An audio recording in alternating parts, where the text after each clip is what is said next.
तो सुबह सुबह उठ के मैं लगी थी सब्जी की प्रिपरेशन करने में, मतलब क्या बनाना है वो देखने में, और साथ के साथ बाबू के लिए मैंने ब्रेकफास्ट बनाना था उसकी तैयारी में भी मैं लग गई थी। सब्जी बिठा के और बाबू के लिए अब उसका एप्पल प्योरी बनाने के बाद मैं लग गई थी पोछा लगाने में। और जब भी आपको लगे ना कि आपका घर बहुत छोटा है, पोछा लगा के देख लो यार, सच में ये तो हंसी की बात है लेकिन ऐसा सच में होता है। मैं भी थक जाती हूँ भाई।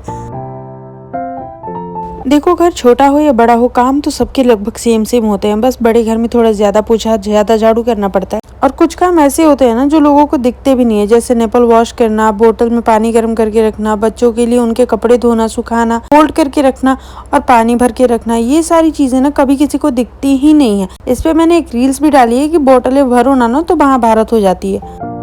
और सच में ऐसा हो जाता है। अभी मैंने सारे बर्तन वॉश कर लिए हैं और उनको उनकी जगह पे लगा दिया है। उसके बाद मैं लग गई हूँ बाबू के लिए नेपल वॉश करने। बहुत सारे घर के जो छोटे छोटे काम होते हैं ना, वो वीडियो क्लिप में शूट नहीं करते हम लोग, लेकिन वो काम भी होते हैं असल दुनिया में। यहाँ पे मैं कोशिश कर रही थी कि बाबू को मैश करके दे दूं एप्पल, पर वो मैश हो नहीं पा रहा था, इसलिए मैंने उसे मिक्सर जार में ही डाल के चला दिया है और मेरा नाश्ता प्रिपेयर हो गया था। और अब आप देखिए कितना टाइम हो रहा है और इस टाइम पे बाबू सो रहा था, क्योंकि उसकी 7 बजे पहली मालिश होती है। तो मालिश होने के बाद वो आधे घंटे या 1 घंटे का नैप लेता है और मैंने नाश्ता कर लिया। इस टाइम पे मुझे लगा ना कि योगा डे भी आ रहा है नजदीक, तो 21 जून को योगा डे है और मैं ना बिल्कुल भी योगा नहीं कर रही हूँ, क्योंकि शादी से पहले मैं डेली योगा करती थी, डेली मेडिटेशन करती थी और इस टाइम पे मुझे टाइम भी नहीं मिल रहा है। तो मैंने सोचा कि अगर मुझे डेली 5 मिनट भी मिलता है ना, चाहे कभी भी मिले, किसी भी टाइम मिले, तो मुझे योगा करना चाहिए। आपको लाइफ में कभी टाइम नहीं मिलेगा, मैं सच बता रही हूँ। अगर आप सोचो कि मैं बहुत बिजी हूँ तो, लेकिन उस बिजी शेड्यूल में भी टाइम निकलना पड़ता है। एक गृहिणी हर काम परफेक्ट टाइम पे करती है, इसलिए मैंने सोचा है कि हर दिन मैं अपने लिए 5 से 10 मिनट तो कम से कम योगा के लिए निकालूंगी ही। आधे घंटे मिल गए तो वाह क्या बात है।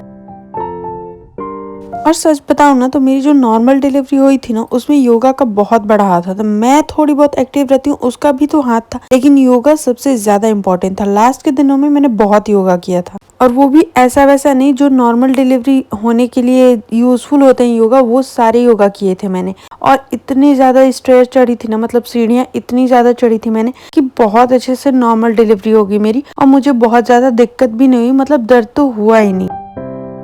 वैसे ये रेयरली सुनने को मिलता है कि बिना दर्द के बच्चा हो गया, लेकिन सच बता रही हूँ ऐसा ही हुआ था मेरे साथ। और आज बाबू ने ना करीब 1 घंटे से ऊपर की नैप ली है, मतलब 1.5 घंटे के आसपास की। तो मैं उस टाइम पे कपड़ा प्रेस करने के लिए बैठ गई थी, क्योंकि ये काम भी बहुत जरूरी होता है। पापा को हर दूसरे दिन दूसरा कपड़ा पहनना होता है, तो उनके सारे कपड़े प्रेस करके उन्हें देने पड़ते हैं। और मेरे भी 1-2 कपड़े बचे हुए थे, और जब मैं अपना कपड़ा प्रेस करने बैठी हूँ ना, देखिए महाराज जी उठ गए हैं और मेरे साथ साथ उन्होंने प्रेस करवाया मेरे कपड़ों को। ठीक है, बच्चे आपके काम को वॉच कर रहे हैं, इससे अच्छी चीज नहीं है, वो आपको देख के ही सीखेंगे, लेकिन उनको ना बहुत दूर रखना चाहिए थोड़ा। बंदर मामा बंदर मामा बंदर मामा, पहन पजामा। इलेक्ट्रिक की चीजों से मुझे बहुत डर लगता है। अक्सर मेरा बाबू गिरता पड़ता रहता है मेरी तरह ही, तो मुझे बहुत डर लगता है। मैं उसे थोड़ा थोड़ा दूर ही रखती हूँ। और कैमरे की तरफ ही वो देख रहा है, उसको कैमरा पता नहीं क्यों इतना पसंद है ना। मुझसे ज्यादा वो अच्छे से व्लॉगिंग करेगा, मुझे ऐसा लग रहा है इन फ्यूचर। कैमरा हो गया, टीवी का रिमोट हो गया, ये सब चीजें मेरे बच्चों को बहुत पसंद आती है। मतलब मेरा बच्चा इन सब चीजों से बहुत अच्छे से खेलता है। तो इस टाइम पे वो सो के उठा है तो ज्यादा ड्रामा नहीं करेगा, तो मैंने सोचा जल्दी जल्दी काम निपटाते हैं। तो दाल ना मैंने पहले से भिगो रखी है, बस उसको वॉश करके जल्दी से बैठा देंगे, क्योंकि बाबू भी ना वहाँ पे खेल के नहीं कर रहे हैं, तो ज़्यादा देर तक उसको लिखना सेफ नहीं है। मैं दाल बिठाने ही जा रही थी, तब तक उसकी आवाज आई और मैंने सब कुछ छोड़ छाड़ के मैं भाग गई हूँ बिल्कुल। उसके बाद दीदी आके उसे संभाल रही है, तब तक मैंने उसके लिए एप्पल प्योरी बना दिया है। और आज का एप्पल प्योरी ना थोड़ा सा पतला हो गया है, पर क्या करें, कभी कभी ऐसा चल जाता है। देखते हैं बाबू आज खाता है कि नहीं खाता। वैसे तो आराम से ये गटक लेगा, वो बहुत पतला हो गया है एक्चुअली। और आजकल ना मौसम थोड़ा सा ठंडा हो रहा है, तो मैंने सोचा आज मैं बाबू को नहलाऊंगी नहीं, क्योंकि सर्द गर्म हो गई है उसे, थोड़ी नाक बह रही है और थोड़ी बहुत खांसी भी आ रही है, जिसका इलाज मैंने पहले ही कर दिया है। अजवाइन और लहसुन का जो पोटली बनाई थी मैंने उसे रखा है उसके पास में। तो ये कपड़ा जब वो अपनी नानी के यहाँ पहली बार गया था तब उसके पापा लेके आए थे, लेकिन इसने उसको बस एक टाइम ही पहना है और तब से पहना नहीं है। तो मैंने आज उसे पहनाया है और उसे बस डेटॉल के पानी से पोंछ के पाउडर वाउडर लगा के तैयार कर दिया, और ये कपड़े पहना के मैं उसे भेज रही हूँ। जाओ जाओ जाओ जाओ, नहीं नहीं, आप गलत सोच रहे हैं, कुछ कटा पिटा नहीं है। मैं यहाँ पे एब्रो बना रही हूँ, हाँ वैक्स स्ट्रिप से, क्योंकि ना बाहर जाना पॉसिबल नहीं होता। हम ससुराल में रहते हैं, हर हफ्ते तो बाहर नहीं जा सकते, इसलिए मैं खुद ही अपना एब्रो हो गया और मेकअप हो गया, सब कुछ खुद ही कर लेती हूँ। और आप देख सकते हैं मेरे छोटे छोटे बेबी हेयर भी आ रहे हैं, बहुत क्यूट लगते हैं। और साथ के साथ आज मैंने फेस पे लगाया है फेस पैक। और इसके बाद 12 बजे पापा को खाना पीना देने के बाद मैं बाबू को लेके चली गई थी अंदर सोने के लिए। और उसके बाद सीधे शाम को 4 बजे आपसे मिल रही हूँ। ये मैंने फ्रिज में आइसक्रीम रखी हुई थी बाबू के अन्नप्राशन के दिन से ही, और फ्रिज में ना ये पिघल के बिल्कुल गिर रही थी। मैं कब से सोची जा रही हूँ ये क्या गिर रहा है क्या गिर रहा है। फिर जब मैंने ऊपर वाला सेक्शन खोल के देखा ना, तो आइसक्रीम बिल्कुल पिघल रही थी, क्योंकि मैं रात को फ्रिज ऑफ कर देती हूँ। मौसम अच्छा हो रहा है तो ज्यादा चीजें फ्रिज में रहती नहीं है। तो मैंने सोचा कि आज सबकी सर्दी ठीक हो गई तो चलो हम और दीदी मिलके इसे खा लेते हैं। और जब मैंने इसको निकाला तो मुझे इसका टेक्सचर थोड़ा अच्छा नहीं लगा। मैंने चेक किया खा के तो ये ठीक था, खाने लायक था, तो मैंने दीदी को दिया है और खुद खाया है। उसके बाद मैं लग गई हूँ शाम का डिनर बनाने, मतलब रात का डिनर बनाने के लिए। और चलिए आज मैं आपको बहुत ही अच्छी सी रेसिपी देती हूँ आलू परवल की सब्जी की और साथ में ठेकुए की।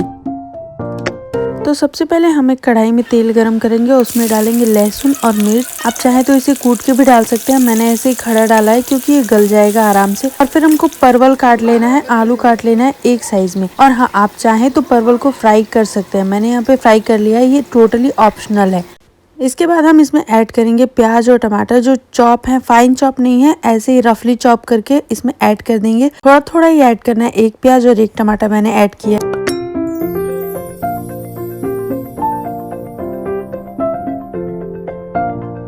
तो इसे सॉफ्ट होने तक हम अच्छे से भुनेंगे। और उसके बाद इसमें डालेंगे अब आलू, और आलूओं को कम से कम ढक के 5 मिनट तक फ्राई करेंगे।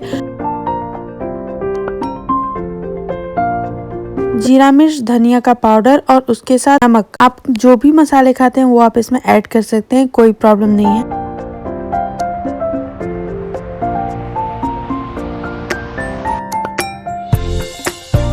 और बस अब इसे ढक के तब तक पकाना है जब तक मसाला बिल्कुल ऊपर तक तेल ना छोड़ दे। और इसमें कम से कम 5 से 10 मिनट लगेगा और इसे अच्छे से पकाना है, बिल्कुल अच्छे से भुनना है ढक ढक के। और जरूरत पड़ी तो आप बीच में खोल के चेक भी कर सकते हैं। तो बस अब ये हो गया है, अब हम इसमें पानी ऐड कर देंगे और इसे ढक के 10 मिनट तक छोड़ देंगे। चाहो तो आलूओं को थोड़ा सा मैश कर सकते हो, जिससे अच्छा सा टेक्सचर, मतलब सब्जी गाढ़ी हो जाती है और बहुत अच्छा टेक्सचर मिलता है इसको, बहुत अच्छी लगती है ये। आप बिल्कुल ट्राई कीजिएगा, 100% श्योर मैं बता रही हूँ कि आप एक बार बनाओगे ना, बार बार बनाने का मन करेगा आपको। तो मेरी सब्जी तो रेडी हो चुकी है, अब चलते हैं ठेकुआ बनाने के लिए। तो ये हमारे यूपी का बहुत ही फेमस रेसिपी है, इसे जरूर ट्राई कीजिए। तब तक यहाँ पे ठेकुए का मिक्सचर हम बनाएंगे। सबसे पहले हमने आटे को 3 से 4 बार कम से कम चाल लिया है, बहुत अच्छे से। आप मैदे के भी बना सकते हैं, पर ये आटे के भी अच्छे लगते हैं, गेहूं के आटे के। और हम उसी के हिसाब से चीनी इसमें ऐड करेंगे। तो चीनी को डायरेक्ट ऐड नहीं करना है, आपको एक कटोरे में पहले चीनी और पानी को मिक्स करके रख देना है, ताकि चीनी अच्छे से घुल जाए। कई लोग इसे दूध में भी बनाते हैं, पर मैं पानी में ही बनाऊँगी, क्योंकि मुझे ज़्यादा दिन तक इसको रखना है। चीनी उसी हिसाब से होनी चाहिए जितना आपका आटा है, उस हिसाब से काफ़ी है। आई होप सो कम ना हो, क्योंकि हमेशा मेरे से चीनी कम हो जाती है, ज़्यादा नहीं होती है।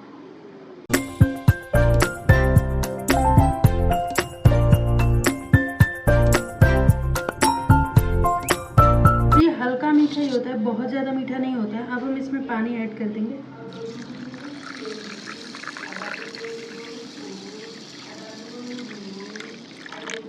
आप देख सकते हैं कितना ज़्यादा गंदगी है इसमें। चीनी को गलने तक हम इसे ढक के रख देंगे। और ये गंदगी के लिए आप डरिए नहीं, इसे हम छान के यूज़ करेंगे, इसीलिए हमने पहले ही चीनी को घुलने के लिए रख दिया है।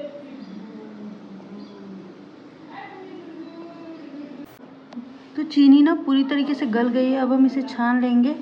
और हाँ, इस टाइम पे ना मैं इसमें बेकिंग सोडा डालना भूल गई थी, तो आप बेकिंग सोडा थोड़ा सा डाल लीजिएगा, जिससे थोड़ा और ज्यादा फ्लफी बनेगा। मुझे जल्दी थी इसलिए मैंने बेकिंग सोडा डाला है। अगर मैं पूरी रात के लिए इसे रखने वाली थी ना गूंथ के, तो मैं इसमें बेकिंग सोडा बिल्कुल नहीं डालती, क्योंकि वो ऐसे ही बहुत ज्यादा फुले फुले हो जाते हैं।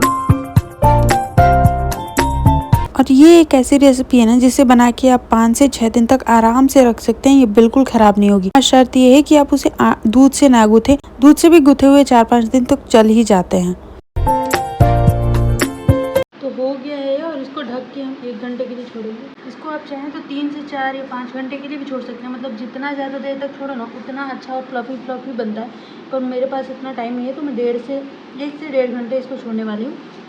और इसे कपड़े से ढक के छोड़ेंगे। ये देख सकते हैं कितना सॉफ्ट डो मैंने लगाया है। बहुत ज़्यादा कड़क भी आपको नहीं लगाना है, खुद ही लेसलेस सा हो जाएगा क्योंकि इसमें चीनी की मात्रा ज़्यादा है। और इस टाइम तक मैंने सब्जी भी बना दी है। तो चलिए 1 घंटे बाद देखते हैं इसे। गुस्सी है क्या भाई? वो गुस्सी है क्या?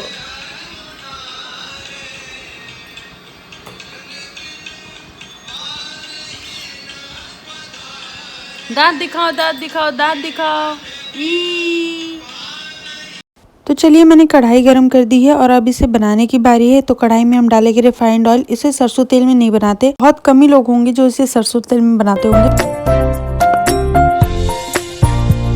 तो सबसे पहले ना हमें इसे छोटी छोटी लोइयां कर लेनी है और लोइयां इतनी होनी चाहिए कि हमें थोड़ी मोटी पूड़ी मिल सके। पूड़ी की तरह हमें इसे बेलना है, रोटी की तरह कह सकते हैं। आपको जिस शेप में बनाना है उस शेप में बनाइए, बस इसे थोड़ा मोटा बनाइएगा ताकि ये फूले हुए ना बहुत अच्छे लगे। इतनी मोटाई भी चल सकती है, मैं ज्यादा मोटा नहीं बनाती हूँ।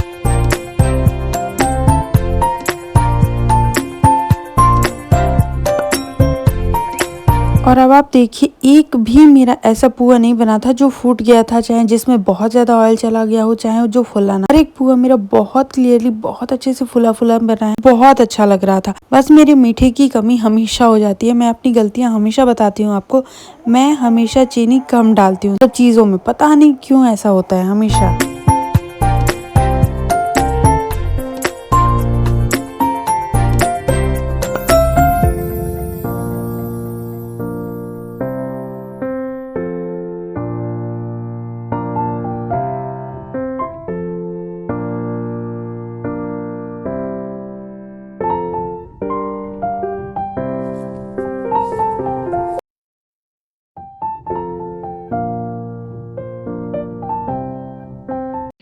ये आटा मैं रख दूँगी, कल इसे बनाएंगे क्योंकि बहुत मुझे जितना सॉफ्ट चाहिए था ना उतना सॉफ्ट नहीं बनाया आज, तो इसको कल बनाएंगे सुबह में।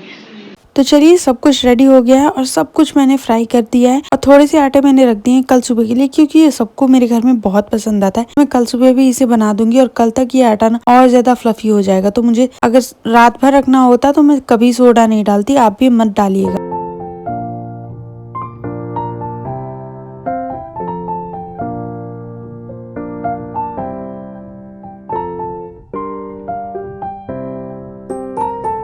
तो अब बारी है लंच की, सॉरी डिनर की। तो चलिए डिनर करते हैं। सबसे पहले तो मैंने अपने लिए थाली निकाल ली है और मैं डिनर कर लेती हूँ। उसके बाद से मैं लग गई थी रूम में जाके, मैंने ड्राई पे एसी को किया है क्योंकि ना बहुत सारे कपड़े हो जाते हैं और सब में से स्मेल आने लगी है। आजकल बाबू सूसू करता है तो स्मेल आती है क्यों, थोड़ा थोड़ा खाना खाने लगा है। कौन कौन लोग इस बात से एग्री करेंगे? अभी भी बर्तन वर्तन साफ़ किया है और अब जा रही हूँ वॉशिंग मशीन में कपड़े डाले हैं बाबू के सूखने के लिए, तो उन्हें अंदर भी कर लूँ, बस वो उठाने जा रही हूँ। मौसम ऐसा हो रहा है ना बारिश का कि कपड़े सूख ही नहीं रहे हैं बिल्कुल भी। अब इसलिए रात को कपड़े धोती हूँ कि सुबह तक पंखे की हवा में रहेंगे तो थोड़े बहुत, वैसे तो इसमें ड्राई हो जाते हैं पर उसके बाद भी अभी बहुत सूखना बाकी रहता है। वैसे ही कपड़े तो पहना नहीं सकते बच्चे को, देखते हैं। कभी कभी मशीन पकड़ती भी नहीं है, बहुत दिक्कत करती है। तो इस टाइम पे हम दोनों माँ बेटे आ गए हैं सोने के लिए और ये लगभग सो रहे हैं, मेरी आवाज़ से जग रहे हैं बेचारे। ये थैंक यू फॉर सब्सक्रिप्शन और 500 लोग सब्सक्राइब कर चुके हैं। मुझे बहुत खुशी है कि मेरी मेहनत थोड़ी बहुत तो अच्छी खासी हो रही है। भाई मैं मेहनत कर रही हूँ, कंटिन्यूस करती रहूँगी, बस आप लोग अपना प्यार बनाए रखिएगा। तो चलिए मिलते हैं कल सुबह। और आप थकान तो देख सकते हैं पूरे दिन की, इतना ही भारी दिन सबका होता है, मेरा कोई यूजुअल भारी नहीं है।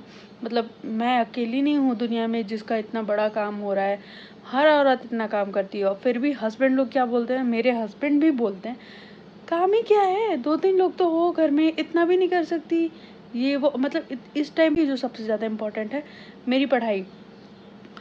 मैं कभी भी ऐसा नहीं हुआ कि 1 महीने मैंने पढ़ाई नहीं की है, लेकिन इस टाइम पे ऐसा चल रहा है ना कि मुझे 1 मिनट नहीं मिल रहा है पढ़ाई करने के लिए। महीने दिन 2 महीने हो जा रहे हैं पढ़े हुए, और वो सब तो इन जनाब की वजह से हो रहा है, तो मैं किसी और को ब्लेम नहीं कर सकती। ठीक है, ये फेज़ भी अच्छा है, एंजॉय करना चाहिए। बच्चा बड़ा हो जाएगा, बहुत टाइम मिलेगा आपको। जब तक ये छोटा है ना तब तक इसको टाइम दो, क्योंकि ये कब बड़ा हो जाएगा पता नहीं चलेगा। और ये मोमेंट बहुत मिस करेंगे, सब लोग मिस करेंगे। तो ठीक है, चलिए मिलते हैं अगले व्लॉग में, तब तक के लिए बाय बाय, टेक केयर। और प्लीज़ मेरे चैनल को लाइक शेयर एंड सब्सक्राइब करते रहिएगा। और हाँ, अगर मेरी वीडियो की कोई भी बात आपको अच्छी लगी हो तो कमेंट ज़रूर कीजिएगा, बुरी लगी हो तो भी कमेंट कीजिएगा, मैं ज़रूर सुधार करूँगी। Take care, bye bye.